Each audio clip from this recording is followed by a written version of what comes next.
What's up guys, it's me Dianne. So for today's video, I'm gonna be sharing with you a way on how to create this type of stair here in Revit.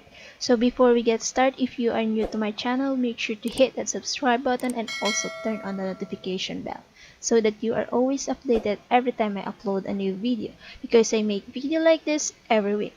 So here we are in Revit. So as we can notice, we have a lot of template here, but I am going here on architectural template. So, andito na po tayo sa loob ng Revit. So, the first thing I would like to insert is our wall para may pagdidikatan yung ating stair. So, here I'm going to create our wall and then go here on our architecture tab and go here on our stair. So, I will be choosing this private. So, before natin ilagay dito, I'm going here first on edit type. And here on support, you can see this right support and hindi po natin siya kailangan. I'm going to select the none, and also here on left support I'm going to select as none. And now we go here on our construction type and pupunta tayo dito. So i-edit natin siya, gawin na lang natin siya ng 25 mm, and then here on our nosing length gagawin ko siyang 0, and here I will be choosing this as default, and yung riser natin hindi natin siya kailangan, so I will uncheck this one and go here on apply, then hit OK. Again, apply and then hit OK. So before we proceed, i-edit muna natin siya. So yung actual thread natin, gawin natin siya ng 300 mm. So yeah, so we are going to place our stair like this. Then hit check. Okay. So gamitin natin yung ating align tool. This one. And then hindi natin kailangan itong ating railing. So select this railing. Also this one and also this one, and then press DE or delete for shortcut. Pag nagpunta tayo sa ating 3D, meron na tayong ganito. So we can change our view into shaded. So once we have this, pwede na nating i-model yung parang zigzag type ng ating thread steps. So we go here on architecture tab and then go here on component and model in place. And I will be choosing these stairs. Okay. Oops.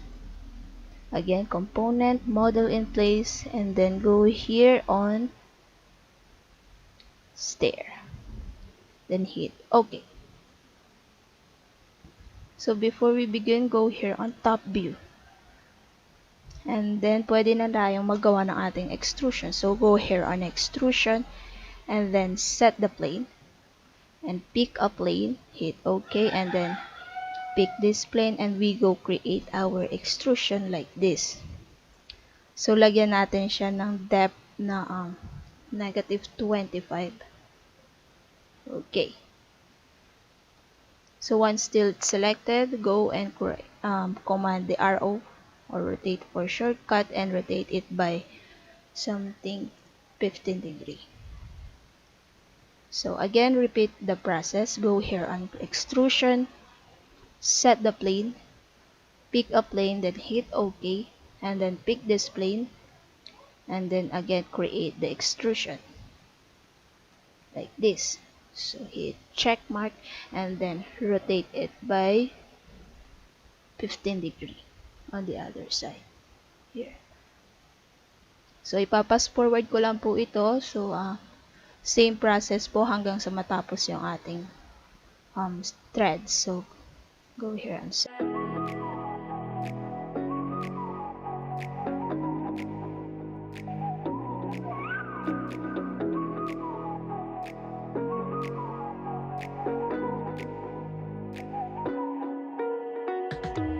You're the night sky trying to make me see your stars, but the dark gets lonely. Now I see violet, I can feel silence, and the dark's all that I see when your stars have burnt out. So once we have this, we can check our view in 3D like this. So meron na tayong ganito. So kung pansin nyo, hindi siya dito sa baga nakalabas siya and medyo weird yung itsura niya, we can edit that here. So, go up back again on top view and then change natin yung ating view into wireframe. Okay.